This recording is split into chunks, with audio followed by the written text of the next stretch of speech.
Hello, and welcome back to the Beyond the Barbell podcast. Today we are talking about this idea that you must be willing to suck at something before you can be good at it. Apply this logic or way of thinking to anything in your life that you want to do, try, change, anything at all. This is not only applicable to nutrition and exercise.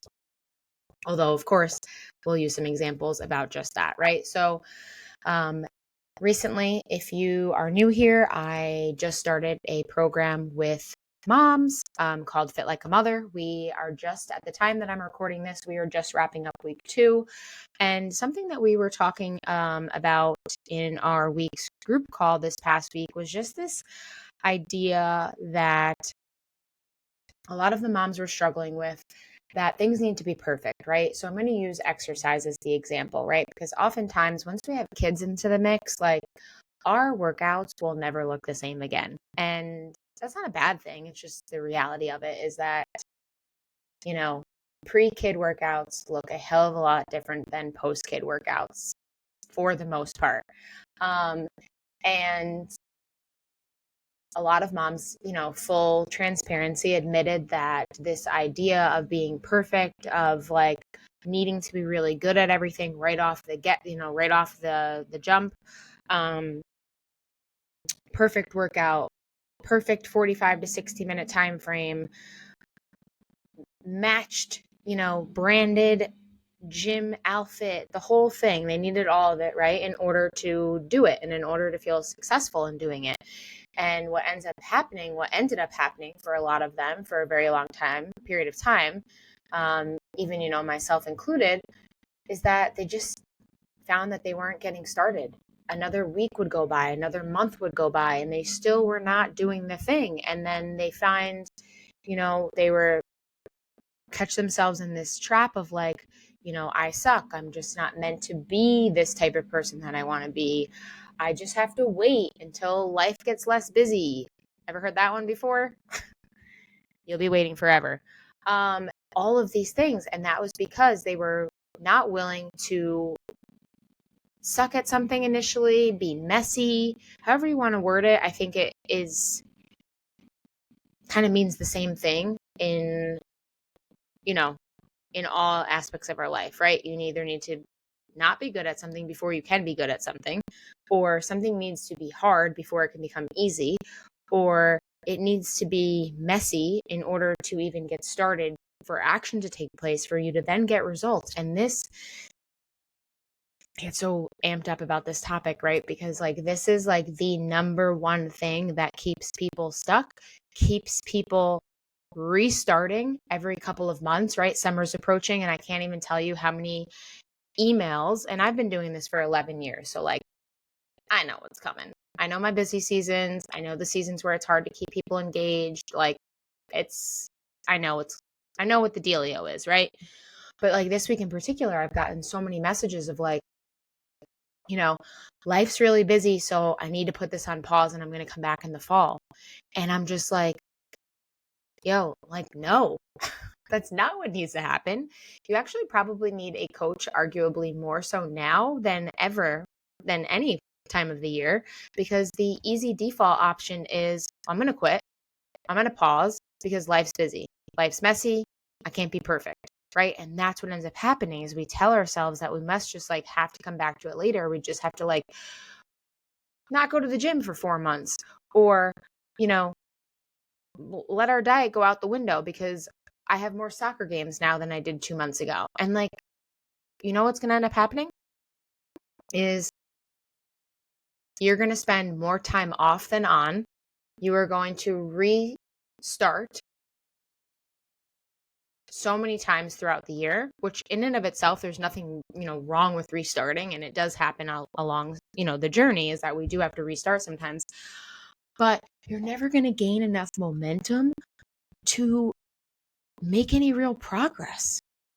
And then again, the end of the year reflections, and you're like, what the hell?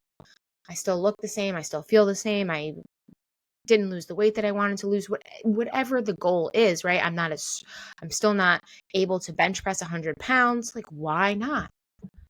Well, Susie, it's because you have stopped and restarted 5 times this year, because life got lifeier, because life is always busy. Life is always crazy. I will talk about this like in nauseam for the rest of my life, because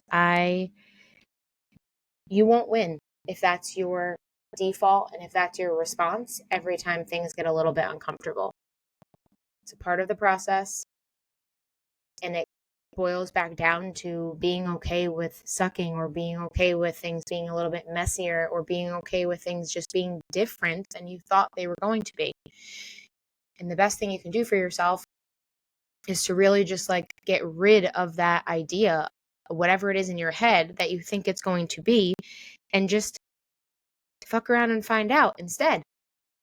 And you will probably surprise yourself along the way, because you've just created so much mental space to not think about this specific outcome that or this specific, workout routine that you think is going to go exactly according to plan. And instead, you will focus on just like the systems and the habits and the things that you need to try and do to some capacity over and over and over again. And you will be mature enough to recognize that, okay, I'm entering a busy season. So, I'm not going to just stop because it's busy. There's this great analogy. I did not come up with this, excuse me. So I'm stealing it from someone. I don't know who was the originator, but like, if you have a flat tire, you're not going to go and slash your other 3 tires because you have one flat. That's just dumb and reckless and expensive. Tires are so much money. You're going to fix the flat and then keep driving. So why is it that our health, our nutrition, our exercise, the things that actually keep us on this planet longer, are the first things that we clip the second things get busy, or the second we do not perform the way that we thought we were going to, or the second we don't immediately get the result that we thought we were going to get? Results take time. Transforming your lifestyle takes time. And if you keep stopping and restarting, you can never gain enough momentum to gain enough time to actually change the thing. There has to be a little bit of pressure. There has to be a little bit of consistency, and there has to be a ton of messy action in order to make it. And again, tying back to my group call this week, one of the ladies in there, she was like, this was one of the biggest things that held me back for, excuse me, a really long time. And she had been my client previously on a one-on-one basis, and then has recently joined the Fit Like a Mother program. And the growth that she has experienced from adopting this mindset alone has been huge. So she was definitely the person that if there was a chance that the workout was going to be interrupted, or she wasn't going to have a straight 45-minute block to do the thing, she just wouldn't do it. And what ended up happening is 1, 2, 3 years of very inconsistent, spotty workouts. Didn't get the results that she wanted, was super frustrated, ultimately led her to quit a couple times, and she came back and now she's thriving. But that was not without her first eventually getting to the point of being like, okay, and again, maybe suck is a little bit of a harsh word, but like, just to get the point across is that like, I'm going to have to figure it out a little bit. Things are going to be a little bit messy. Maybe I'm going to just get in one lift. Maybe I'm going to not be so good at a lift initially because I haven't done it in a really long period of time. But again, newsflash, the only way you're going to get better at the thing is if you do the thing. And all too often, we avoid doing the thing because we think we need to be perfect at the thing in order to do it, or we need to be perfect before we can start, which is even more mind-boggling to me. And all of these things are, at the end of the day, are mental blocks that are keeping you from progressing. not excuses, although, they kind of show up in the form of excuses, but like they're mental blocks. We need to get rid of the idea of being perfect and immediately being good at something. I'll use my own personal examples, and I've got a plethora of them, but like we'll go through the expedited versions of them. College. Decided to change my major like a bajillion times. Ended up in an art major. Took one art class, one in high school. Had to, self-taught, really shitty stuff that I threw together to apply to the art department because I was like, what do I have to lose? If I want to do this, yeah, this sucks, but like I want to get into the program so that I could be less sucky at these things. So I could suck less at drawing. So I could learn how to paint. So I could learn how to weld. All of these things that I inevitably ended up learning. And some of them I became really good at. Ironically enough, I was a really good welder. I don't have access to any of the equipment now. So like I would probably, I'd have to like relearn. But I wouldn't have known that about myself or gotten to discover that about myself if I never applied to the art department because my drawings were shit and they were shit. I have them somewhere. But someone saw some degree of potential in those things and let me into the program. And then I was able to learn and I was able to get less sucky, right? Business. Branched off on my own after 9 years of working for someone else in the fitness space. Didn't know anything about running a business or running a business online. I had been an in-person personal trainer for almost a decade, and now I was going to be online. This was like the holy grail of personal training is like, one day I just want to work online, but I'll never be able to do that. And I remember I didn't even want to have an Instagram. And my best friend was like, Ashley, you need an Instagram. But I was just winging it. I was just Googling. I was YouTubing and figuring out along the way. And I look back to some of my first posts, some of my first videos, and they make me want to die inside because they're so bad. Or like back to young trainer Ashley telling people that they needed to do a different workout every single week. They came to see me because we needed to trick the muscles. We know that that's not true. And the only way that I've gotten better in my career is by going out there, being vulnerable, quite literally sucking at my job initially, getting stood up all the time, losing clients, gaining feedback, asking for feedback, taking certifications, using myself as a test subject along the way, coaching people for free. Like there were so many pieces of the journey that went into me becoming the person that I am today, who's now podcasting, running a 6-figure coaching business from home by herself with, 3 dogs and a baby.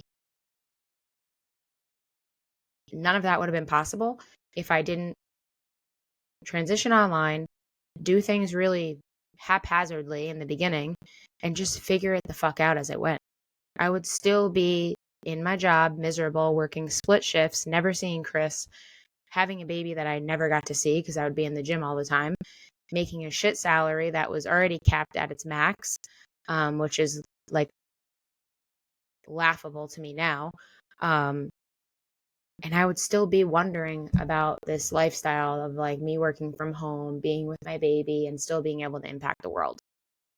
Because I was so afraid to post that first video and put myself out there and embarrass myself and now look back at it and cringe. But I had to do it. It was a part of the process to get to where I am today. So I'll keep this one short and simple, but it's a very powerful message, is that we really just need to be okay with sucking before we can get good at things. Before tracking gets easier, it's going to be hard. Before weighing and measuring your food gets easier and you can look at a piece of meat and be like, yo, that's 4 ounces. Like, it's going to be hard. It's going to be really eye-opening. It's going to maybe even be annoying. But if you want to make change and you want it to stick, and you want to truly go out there and like grab life by the balls and really like live it to its fullest extent, you got to be okay putting yourself out there and failing. And failing is not a bad thing. And I know that sounds like such a negative word, but again, we learn so much. I think of every experience with clients, myself, as a learning experience.